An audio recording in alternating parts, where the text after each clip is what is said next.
Doctor Yunus Tarique রহমানের একান্ত বৈঠক। বিচার সংস্কারে অগ্রগতি হলে রমজানের আগে নির্বাচন, ঐক্যমত্য হবে জুলাই সনদ। প্রধান উপদেষ্টা বলেন, সকল প্রস্তুতি সম্পন্ন করা গেলে 2026 সালের রমজান শুরু হওয়ার আগের সপ্তাহেও নির্বাচন আয়োজন করা যেতে পারে। লন্ডন বৈঠকে নির্বাচন নিয়ে জাতির হতাশা কেটেছে মন্তব্যে মির্জা ফখরুলের। গণতন্ত্র প্রতিষ্ঠায় জাতীয় ঐক্য আরো শক্তিশালী করার আহ্বান। সেই নির্বাচন ইস্যুতে জনাব তারেক রহমানের যে প্রস্তাব প্রধান উপদেষ্টা সম্মত হয়েছেন। ডেঙ্গুতে একদিনে সর্বোচ্চ 5 জনের মৃত্যু, হাসপাতালে ভর্তি 159 জন। বাড়ছে করোনার প্রকোপ, 24 ঘন্টায় প্রাণ গেল 2 জনের। ঈদ উদযাপন শেষে ঢাকায় ফিরছেন মানুষ। বাস, ট্রেন, লঞ্চে ভিড় থাকলেও নেই ভোগান্তি। কোথাও কোথাও বাড়তি ভাড়া নেয়ার অভিযোগ। প্রতিবাদের মুখেও থেমে নেই ভারত থেকে পুরসেন। দিনাজপুর ও ময়মনসিংহ সীমান্তে 24 জনকে ঠেলে পাঠালো বিএসএফ। স্থানীয়দের মাঝে ক্ষোভ।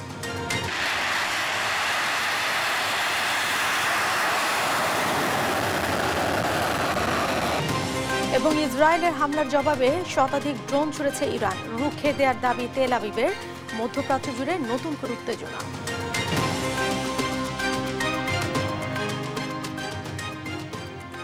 সংবাদ সন্ধ্যায় দেখছিলেন। সংবাদ শিরোনাম, সঙ্গে আছে আমি জেসিকা বেদিন।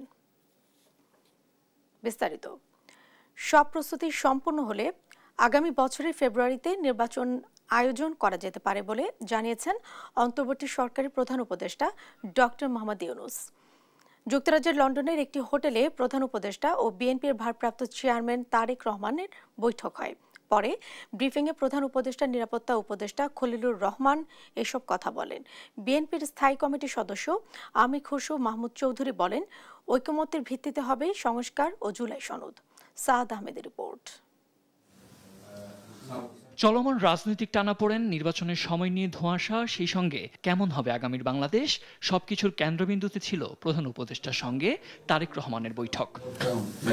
শুক্রবার বাংলাদেশ সময় দুপুর 1টায় লন্ডনের ডরচেস্টার হোটেলের সামনে আসেন বিএনপির ভারপ্রাপ্ত চেয়ারম্যান। তাকে দেখে উচ্ছ্বাসে ফেটে পড়েন সড়কের দুপাশে ব্যানার ও ফেস্টুন হাতে দাঁড়ানো নেতাকর্মীরা। পরে দুপুর 2টা থেকে শুরু হয় এই বৈঠক। শুরুতেই প্রধান উপদেষ্টাকে বিএনপি চেয়ারপারসন বেগম খালেদা জিয়ার সালাম পৌঁছে দেন তার পুত্র তারেক রহমান। পরে 1.5 ঘণ্টাব্যাপী চলে এই একান্ত বৈঠক। বৈঠকে প্রধান উপদেষ্টার কাছে আগামী রমজানের আগে নির্বাচন আয়োজনের জন্য প্রস্তাব করেন বিএনপির ভারপ্রাপ্ত চেয়ারম্যান। জবাবে প্রধান উপদেষ্টা বলেন, সব প্রস্তুতি সম্পন্ন করা গেলে 2026 সালে রমজান শুরু হওয়ার আগের সপ্তাহে নির্বাচন আয়োজন করা যেতে পারে। সেক্ষেত্রে রমজানের আগে নির্বাচন আয়োজনে সংস্কার ও বিচারের বিষয়ে পর্যাপ্ত অগ্রগতি অর্জন করা প্রয়োজন হবে বলেও মত দেন অধ্যাপক মোহাম্মদ ইউনূস। বৈঠক শেষে প্রধান উপদেষ্টা এবং তারেক রহমানের পক্ষ থেকে যৌথ ব্রিফিং করেন নিরাপত্তা উপদেষ্টা খলিলুর রহমান, বিএনপি স্থায়ী কমিটির সদস্য আমির খসরু মাহমুদ চৌধুরী ও প্রেস সচিব শফিকুল আলম। এ সময় বিএনপি স্থায়ী কমিটির সদস্য বলেন, ঐক্যমতের ভিত্তিতে হবে সংস্কার ও জুলাই সনদ। ঐক্যমতের পরিপ্রেক্ষিতে আমরা সংস্কার এবং জুলাই সনদ দুটাই করব। সকলের ঐক্যমতের পরিপ্রেক্ষিতে সেটা সিদ্ধান্ত নেওয়া হবে এবং এটা আমি নিশ্চিত এটা খুব কম সময়ের মধ্যে আমরা সেই সিদ্ধান্ত নিতে পারব।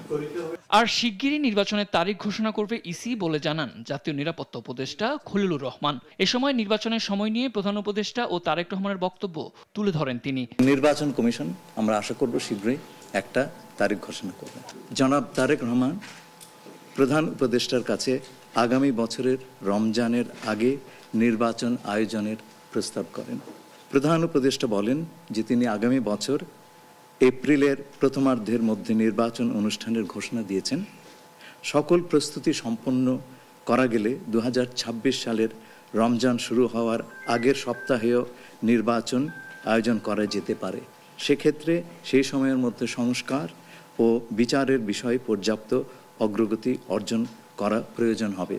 নতুন বাংলাদেশ গড়ার প্রত্যয়ে সবাইকে একসঙ্গে কাজ করার আহ্বানও জানান তারা। সাদ আহমেদ, দেশ টিভি, ঢাকা।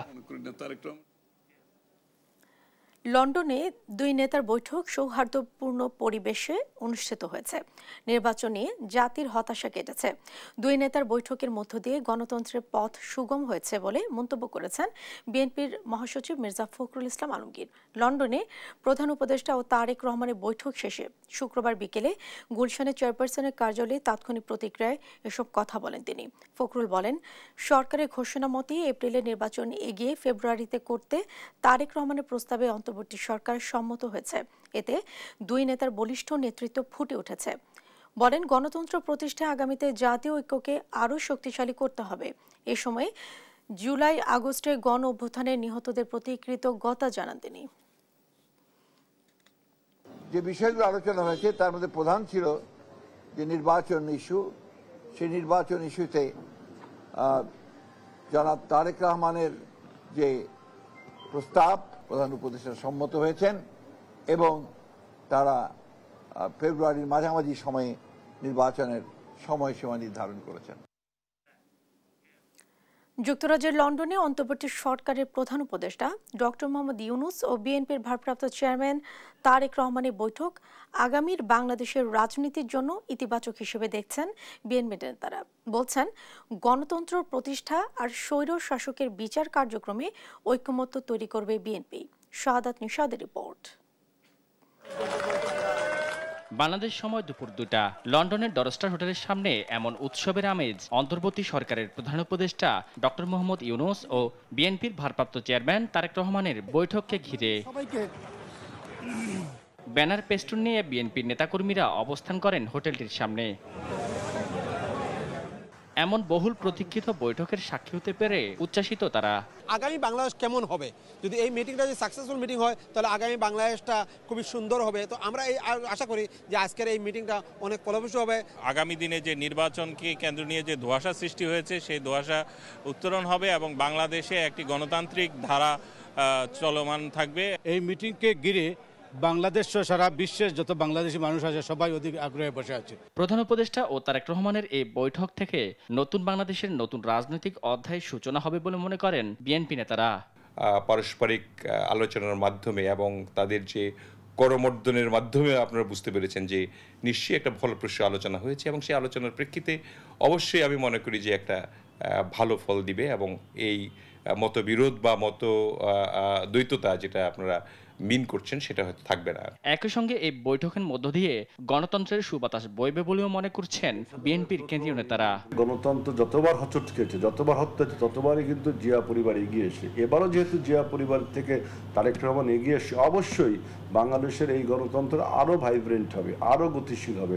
বৈঠকে নির্বাচন এগিয়ে আনার বিষয়টি বাস্তবায়িত হলে সেটিও রাজনৈতিকভাবে ইতিবাচক হবে বলে মনে করেন বিএনপি নেতারা। শাহাদাত নিশাদ, দেশ টিভি, ঢাকা। যেসব এলাকা থেকে গ্যাস উত্তোলন করা হয়, সরকার সেসব এলাকার মানুষের জন্য স্বল্প মূল্যে সিলিন্ডার গ্যাস সরবরাহ করবে বলে জানান বিদ্যুৎ ও জ্বালানি উপদেষ্টা অধ্যাপক ফাউজুল কবির খান। শুক্রবার সিলেটের কৈলাসটিলা গ্যাস কূপ পরিদর্শন শেষে কথা বলেন তিনি। এ সময় তিনি আরও বলেন, সিলেটের 2টি গ্যাস ক্ষেত্র থেকে মোট 16 মিলিয়ন ঘনফুট গ্যাস জাতীয় গ্রিডে যুক্ত হয়েছে। আগামীতে বাসা বাড়ির গ্যাস সংযোগ কমিয়ে সাশ্রয়ী মূল্যে যাতে সিলিন্ডার গ্যাসের ব্যবহার বাড়ানো হয় সে ব্যাপারে সরকার কাজ করবে বলেও জানান তিনি।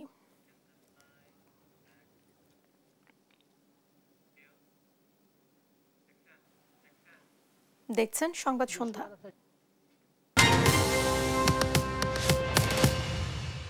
লন্ডনে প্রধান উপদেষ্টা ও তারেক রহমানের বৈঠককে ইতিবাচক বলে মনে করছেন বাম মতাদর্শের দলগুলো।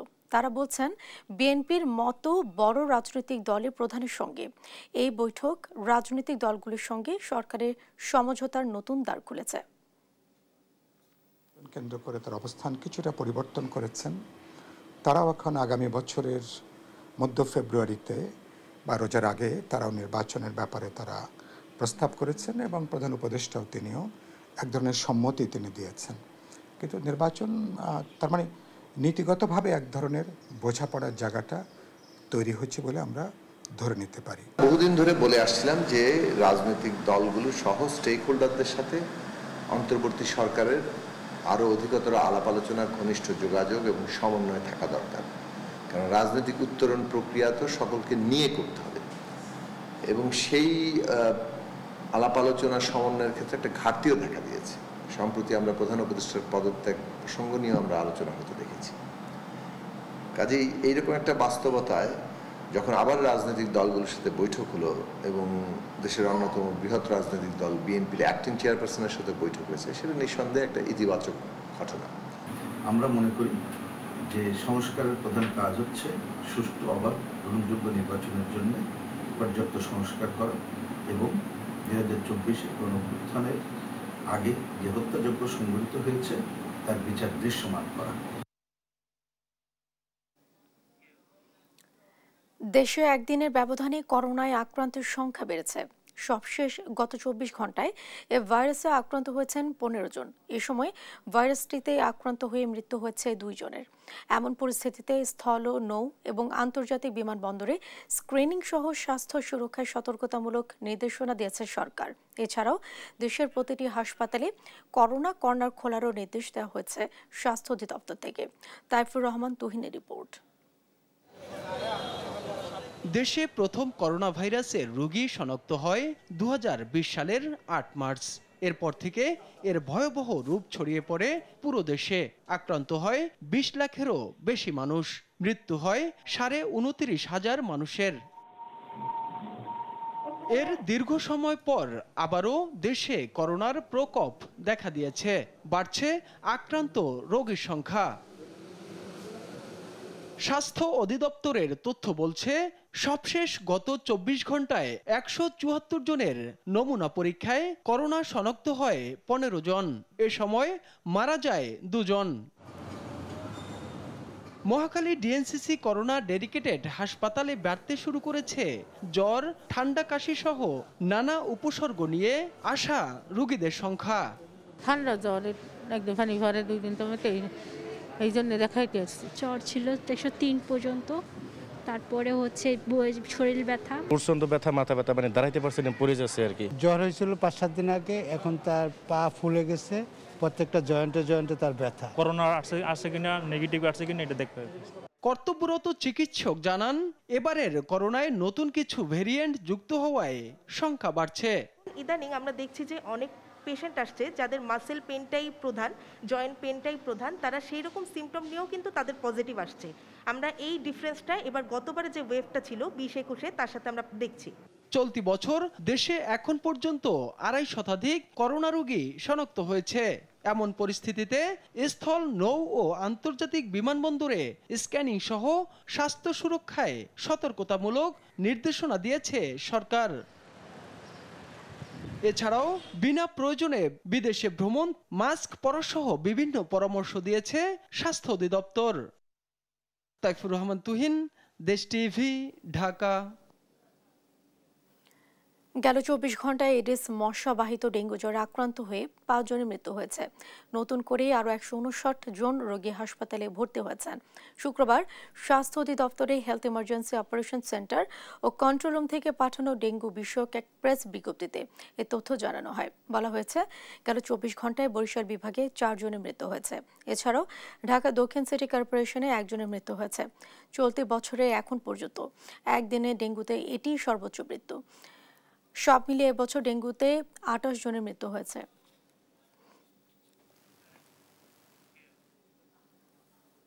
বিদেশে নির্বাচন নিয়ে বৈঠক গণ অভ্যুত্থানের আকাঙ্ক্ষার পরিপন্থী বলে মন্তব্য করেছেন জাতীয় নাগরিক পার্টি এনসিপির মুখ্য সমন্বয়ক নাসির উদ্দিন পাটোয়ারি। অন্তর্বর্তী সরকারের প্রধান উপদেষ্টা অধ্যাপক মোহাম্মদ ইউনূস ও বিএনপির ভারপ্রাপ্ত চেয়ারম্যান তারেক রহমানের মধ্যে বৈঠকের প্রতিক্রিয়ায় শুক্রবার এক সংবাদ সম্মেলনে তিনি এসব কথা বলেন। নাসির উদ্দিন পাটোয়ারি বলেন, লন্ডনে বসে একটি রাজনৈতিক দলের সঙ্গে সরকারের মিটিং দেশবাসীর স্বার্থ ও গণ আকাঙ্ক্ষার সঙ্গে প্রতারণা। শহীদদের রক্তকে অবমাননা করে বিদেশের মাটিতে মিটিং আয়োজন কখনোই মেনে নেওয়া যায় না। বলেন, অন্তর্বর্তী সরকার ও বিএনপি একযোগে দেশের জনগণকে পাশ কাটিয়ে একটি গভীর সংকট তৈরি করছে। শুধু নির্বাচন করলেই হবে না, সঠিক বিচার ও সাংবিধানিক সংস্কার ছাড়া নির্বাচনের অর্থ নেই বলেও মন্তব্য করেন তিনি। বাংলাদেশের জনগণের যে প্রত্যাশা ছিল সেটা আমরা আজকে দেখেছি একটি দলের সাথে মিটিং হয়েছে এবং সেই প্রত্যাশার কোনো আমরা জায়গা দেখি নাই। আমরা সেখানে জুলাই ঘোষণাপত্রের কোনো স্পষ্টতা সরকার থেকে এই পর্যন্ত কোনো বার্তা দেখি নাই। আমরা বিচার প্রশ্নে এই পর্যন্ত কোনো স্পষ্ট সরকার থেকে বার্তা দেখি নাই। আমরা সংস্কার প্রশ্নে, মৌলিক সংস্কারের প্রশ্নে সরকার থেকে এই পর্যন্ত কোনো বার্তা দেখি নাই। শুধু একটি দলকে খুশি করার জন্য নির্বাচনী সড়কে বাংলাদেশকে নিয়ে যাওয়া হচ্ছে। এটা জুলাই যে গণ অভ্যুত্থানটা হয়েছিল, জনগণের যে আকাঙ্ক্ষাটা ছিল, সেই আকাঙ্ক্ষার সাথে প্রতারণার সামিল। প্রিয়জনের সঙ্গে ঈদ আনন্দ ভাগাভাগি করে ছুটি শেষে রাজধানী ফিরছে কর্মজীবী মানুষ। ঢাকাগামী ট্রেন ও বাসে মানুষের ভিড়। অন্যদিকে সদরঘাট লঞ্চ টার্মিনালে রয়েছে যাত্রীদের চাপ। এই ঝিমেলের রিপোর্ট জানাচ্ছেন আলী আকাশ আকাশ। ঈদুল আজহার আমেজে বাড়ি ফেরা কর্মজীবী মানুষ রাজধানীতে ফিরছে। শুক্রবার কমলাপুর রেল স্টেশনে ঈদে ফিরতি যাত্রীর উপচে পড়া ভিড় লক্ষ্য করা যায়। ঈদের আনন্দ ভাগাভাগি শেষে রাজধানীতে ফিরছে নগরবাসী। টিকিট না পেয়ে স্ট্যান্ডিং টিকিটে ঢাকা ফিরছেন অনেকে। টিকিট নিচ্ছি 2000 টাকার যদি মূল্য থাকে 2500 টাকা দিয়ে টিকিট নিচ্ছি। যে এসি বগিতে করে আসছি সে এসি বগিতে এসি বগি ছিল না। যাত্রীদের মানব সেবার মান খুবই একদম নিম্ন। কিছু ভিড় একটু বেশি হয়েছে, বাড়তি মানুষের একটু মানুষের চাপ আছে। রাজধানীর বাস টার্মিনাল সাইদাবাদে রয়েছে যাত্রীদের ভিড়। এবার লম্বা ছুটি পাওয়ায় ধাপে ধাপে ঢাকা ফিরছে মানুষ। তবে ঢাকা ফেরা আনন্দের হলেও ভাড়া বেশি নেয়ায় ক্ষোভ প্রকাশ করেন যাত্রীরা। ওই যে টিকিটে অতিরিক্ত ভাড়া, গাড়ি লোকাল করে, হ্যারাসমেন্ট করে। মোটামুটি খারাপ না, মোটামুটি ভালোই আছে রাস্তাও, কিন্তু ভাড়া বেশি নেই। ভাড়া যেখানে 300 টাকা ভাড়া আছে সেখানে 600 টাকা ভাড়া নেই। সদরঘাটে ভোর থেকেই লঞ্চ যাত্রীদের ভিড় ছিল চোখে পড়ার মতো। বাড়তি যাত্রীর চাপ নিয়ন্ত্রণে সময় মতো ঢাকার উদ্দেশ্যে ছেড়ে আসছে লঞ্চ। দুর্ভোগ কম হওয়াতে স্বস্তি প্রকাশ করেছে যাত্রীরা।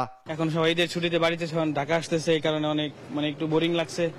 কারণে মোটামুটি আর কি সব মিলিয়ে ভালোই লাগছে। এসে আলহামদুলিল্লাহ খুবই ভালো। যাতায়াত ব্যবস্থা তেমন একটা চাপ ছিল না, ওইভাবে নর্মাল ওই ঈদ উপলক্ষে যেরকম থাকার কথা ওরকমই আর কি। যাত্রা তুলনামূলক আগের থেকে কিছুটা যাত্রী বেশি, তবে অনেকটাই ভালো লাগছে। ঈদের ছুটি শেষে রাজধানীতে কর্মজীবী মানুষ পরিবার পরিজন নিয়ে ফিরছে। সড়ক, রেল ও নৌপথে চলাচল স্বাভাবিক থাকায় স্বস্তিতে ঢাকায় ফিরছেন তারা। আলী আকাশ আকাশ, দেশ টিভি, ঢাকা। আর একদিন বাদেই শেষ ঈদের ছুটি। ব্যস্ত নগরী কোলাহল শুরুর আগেই বিনোদন কেন্দ্রে ঢু মারতে ভুলছেন না রাজধানীবাসী। সাভারের ফ্যান্টাসি কিংডম ঘুরে দেখা যায় সব বয়সী মানুষ মেতে উঠেছে আনন্দ উল্লাসে। তাই তো খরচ বেশি হওয়া সত্ত্বেও স্বজনদের সাথে একাত্ম হতে ভুলছে না তারা। জানাতুল মোহনা রিপোর্ট। ঈদের আনন্দকে আরো রঙিন করে তুলতে ফ্যান্টাসি কিংডম সেজেছে নতুন রূপে। তাই তো ছুটির শেষ মুহূর্তেও দর্শনার্থীরা আসছেন পরিবার পরিজন নিয়ে। বাচ্চা ছেলে নিয়ে, ওয়াইফ নিয়ে আনন্দ করতে আসছি। এমনি শুধু নাম শুনছি বা ভিডিও দেখছি, কিন্তু কখনো আসা হয় না, এই ফার্স্ট টাইম। অনেক ভালোই লাগতেছে। এখানে রয়েছে ছোট থেকে বড় সবার জন্য থ্রিলিং সব রাইড, যেখানে প্রতিটি মুহূর্ত হয়ে উঠবে অবিস্মরণীয়। রোলার কোস্টার, ম্যাজিক কার্পেট, সান্তা মারিয়ার মতো অ্যাডভেঞ্চারাস রাইডে উঠতে পিছপা হননি অনেকে। আমি তো ইন্ডিয়া থেকে আসছি, তো ওইখানে রেখে এখানে চলে আসছি। ফ্যান্টাসি কিংডমের মজাই আলাদা। তবে ওয়াটার কিংডমে ভিড় সবচেয়ে বেশি। তপ্ত রোদেও ডিজের তালে তালে স্বজনদের সাথে আনন্দে মেতে উঠেছে দর্শনার্থীরা। অনেক মজা হচ্ছে এখানে, অনেক ভালো সুন্দর জায়গা। কালকে থেকে আসলে অফিস শুরু, তো আজকে শেষ ঈদের শেষ এনজয়টা আজকে করতেছি, খুবই ভালো লাগছে। কর্তৃপক্ষের মতে ঈদের ছুটিতে সবচেয়ে বেশি জনসমাগম হয় এখানে, তাই সেবার মানও দিতে হয় সর্বোচ্চ। ঈদের পরের দিন থেকে আজকে পর্যন্ত দর্শক সমাগম খুব ভালো ছিল। তো ঈদের মধ্যে যারা আসছেন এখানে আমাদের সবাইকে যেন আমরা সুষ্ঠু মতো সার্ভিসও দিতে পারি, এটা আমাদের একমাত্র প্রিয় থাকে। ঈদ মানে আনন্দ, ঈদ মানে ছুটি, ঈদ মানে প্রিয়জনদের সাথে একাত্ম হওয়া। ঈদ কিংবা যে কোনো ছুটিতে বিনোদন কেন্দ্রের ঘোরাঘুরি হয়ে উঠতে পারে দারুণ এক অভিজ্ঞতা, যেখানে নতুন নতুন রাইড এবং মজার সব আয়োজনে আপনার ছুটি হয়ে উঠবে আনন্দঘন। জান্নাতুল মোহনা, দেশ টিভি, সাভার। দিনাজপুরে নিশ্চিন্তপুর সীমান্ত দিয়ে 15 জনকে, ময়মনসিংহে ধোবাউড়া সীমান্ত দিয়ে 9 জনকে পুশিন করেছে ভারতীয় সীমান্তরক্ষী বাহিনী বিএসএফ। শুক্রবার রাত 3টার দিকে দিনাজপুরে স্থানীয়দের সহযোগিতায় 15 জনকে আটক করে বিজিবি ফুলবাড়ি ক্যাম্পে নিয়ে আসা হয়। তারা ভারতের মুম্বাই শহরে অবৈধভাবে অবস্থান করছিল বলে জানায় বিজিবি। ময়মনসিংহে বৃহস্পতিবার বিকেল 5:15টার দিকে উপজেলার মুন্সিপাড়া বিওপি এলাকা দিয়ে 9 জনকে পুশিন করা হয়। দীর্ঘদিন যাবৎ ভারতের চেন্নাইয়ে বসবাস করে আসছিল তারা। সম্প্রতি তাদেরকে বাংলাদেশে চলে যেতে ভয়ভীতি দেখায় ভারতীয়রা। এমত অবস্থায় তারা বাংলাদেশে আসার চেষ্টা করলে ভারতীয় পুলিশ আটক করে ধোবাউড়া সীমান্তে মুন্সিপাড়া বিওপি এলাকা দিয়ে তাদের পুশিন করে।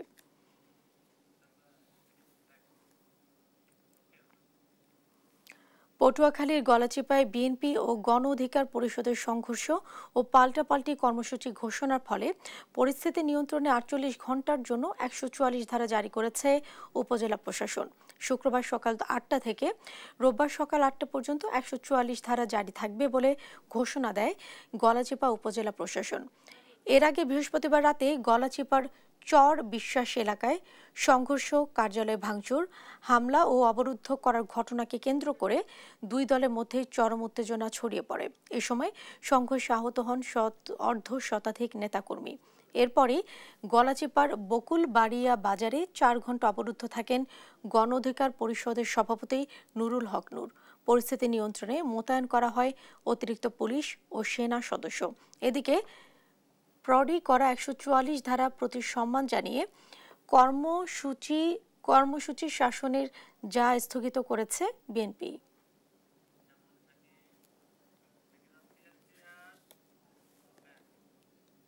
দেখছেন সংবাদ সন্ধ্যা। পরমাণু ও সামরিক স্থাপনায় নজিরবিহীন হামলার জেরে পাল্টা ইসরায়েলের শতাধিক ড্রোন হামলা চালিয়েছে ইরান, যার বেশিরভাগই প্রতিহতের দাবি করেছে আইডিএফ।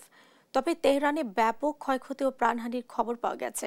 এই ঘটনায় ওয়াশিংটনের সম্পৃক্ততা নেই দাবি করে মধ্যপ্রাচ্য বড় সংঘাতের ঝুঁকিতে আছে সতর্ক করেছেন প্রেসিডেন্ট ট্রাম্প। লুৎফর কবিরের রিপোর্ট। গভীর রাতে ইসরায়েলি হামলায় কেঁপে ওঠে ইরানের রাজধানী তেহরান। দফায় দফায় বিস্ফোরণে ঘুম ভাঙে সাধারণ মানুষের। রাত 3টার দিকে তেহরানের পারমাণবিক কর্মসূচি ও সামরিক স্থাপনায় এ অভিযান চালিয়েছে আইডিএফ। অভিযানে অংশ নেয় 200 যুদ্ধ বিমান। অন্তত 10টি স্থানে শতাধিক হামলা হয়। এতে পরমাণু বিজ্ঞানী, আইআরজিসির প্রধান হোসেন সালাবি, সামরিক বাহিনীর প্রধান বাঘিরি সহ সাধারণ মানুষও প্রাণ হারিয়েছেন। আক্রান্ত হয় ইরানের অন্যতম পারমাণবিক কেন্দ্র নাতনাস। পাল্টা ইসরায়েলে বিশেষ জরুরি অবস্থা জারি করেছে তেল আবিব। নিরাপত্তার স্বার্থে বন্ধ করে দেয়া হয়েছে আকাশপথ, বন্ধ শিক্ষা প্রতিষ্ঠান ও অফিস। হাসপাতালে নেওয়া হচ্ছে প্রস্তুতি। ঘণ্টাখানেক পরই ইসরায়েল অভিমুখে শত শত ড্রোন ছোড়ার দাবি করেছে ইরান। দেশটির সর্বোচ্চ ধর্মীয় নেতা আয়াতুল্লাহ আলী খামেনি হুঙ্কারে ইসরায়েলকে তিক্ত ও বেদনাদায়ক পরিণতির জন্য প্রস্তুতি নিতে বলেছেন। আর ইসরায়েলি সেনাবাহিনীর দাবি ইরানের প্রতিশোধমূলক হামলা প্রতিহত করেছে। কয়েক ঘন্টায় ইসরায়েল ভূখণ্ডের দিকে অনেক ড্রোন ছুড়েছে শত্রুপক্ষ। আমাদের আকাশ প্রতিরক্ষা ব্যবস্থা এসব প্রতিহতে কাজ করছে। নাগরিকদের ধৈর্য ধরতে হবে। ইসরায়েলি প্রধানমন্ত্রী নেতানিয়াহু এক বার্তায় বলেছেন, ইরান পরমাণু অস্ত্রের মালিক হয়ে গেলে পুরো মধ্যপ্রাচ্যকে নরকে পরিণত করে তুলবে। ইসরায়েলের অস্তিত্ব টিকিয়ে রাখাই এখন প্রধান লক্ষ্য বলেও মনে করেন তিনি। আর মার্কিন প্রেসিডেন্ট ডোনাল্ড ট্রাম্প সতর্ক করে বলেছেন, মধ্যপ্রাচ্য বড় সংঘর্ষের ঝুঁকিতে। পাল্টাপাল্টি হামলায় জর্ডান তার আকাশসীমা বন্ধ করে দিয়েছে। ইরানে হামলাকে জঘন্য ঘটনা উল্লেখ করে নিন্দা জানিয়েছে সৌদি আরব ও ওমান। তেহরানের পাশে থাকার ঘোষণা দিয়েছে রাশিয়া ও চীন। এ পরিস্থিতি মেনে নেওয়া যায় না বলে উদ্বেগ জানিয়েছে অস্ট্রেলিয়া ও নিউজিল্যান্ড। নিন্দা জানিয়েছেন জাতিসংঘ মহাসচিব আন্তোনিও গুতেরেস। লুৎফর কবির, নিউজ ডেস্ক, দেশ টিভি। ইসরায়েলের সুপার শপে ফুরিয়ে যাচ্ছে মজুদ। আতঙ্কের মধ্যেই খাবার ও পানি সংগ্রহ করছেন বাসিন্দারা। দখলকৃত পশ্চিম তীরে সব ফিলিস্তিনি শহরে ঘোষণা করা হয়েছে লকডাউন। ফাতেমা তাসনিমের রিপোর্ট। একের পর এক খালি হয়ে যাচ্ছে ইসরায়েলের সুপার শপ। ইরানের পাল্টা আক্রমণের শঙ্কায় এখন আতঙ্কে ইসরায়েলের বাসিন্দারা। দ্রুত বেশি পরিমাণে খাবার ও পানি নিজ বাসস্থানের জন্য সংগ্রহ করছেন সাধারণ মানুষ, যার কারণে সুপার শপে ফুরিয়ে আসছে মজুদ। ইসরায়েল জুড়ে বেজে ওঠে সাইরেন, আর মুঠোফোনে পৌঁছে যায় সতর্কবার্তা। প্রশাসনের পক্ষ থেকে জানানো হয় গুরুতর হুমকির শঙ্কা আছে। পরামর্শ দেয়া হয় আশ্রয়কেন্দ্রের কাছাকাছি অবস্থানের। এরপর অনেকেই আতঙ্ক নিয়েই ঘরে খাবার ফুরিয়ে যাওয়ার দুশ্চিন্তায় ছুটে যাচ্ছেন সুপার শপে। এমনকি হাসপাতালে জরুরি বিভাগ জানায় রক্ত সংগ্রহ কার্যক্রম বাড়ানো হয়েছে। সেই সঙ্গে হাসপাতাল কর্তৃপক্ষ রোগীদের বাড়ি ফিরে যাওয়ার জন্য রিলিজ দিচ্ছেন। এমনকি দখলকৃত পশ্চিম তীরে সব ফিলিস্তিনি শহরে ঘোষণা করা হয় লকডাউন। তড়িঘড়ির মধ্যেও দেশ ও পরিবারের শান্তি কামনা করছেন ইসরায়েলবাসী। ইসরায়েলের জরুরি অবস্থা কিছুটা শিথিল করলেও সার্বিক নিরাপত্তার স্বার্থে এখনও বন্ধ আছে আকাশপথ, শিক্ষা প্রতিষ্ঠান ও অফিস আদালত। ফাতেমা তাসনিম, নিউজ ডেস্ক, দেশ টিভি। দেখছেন সংবাদ সন্ধ্যা।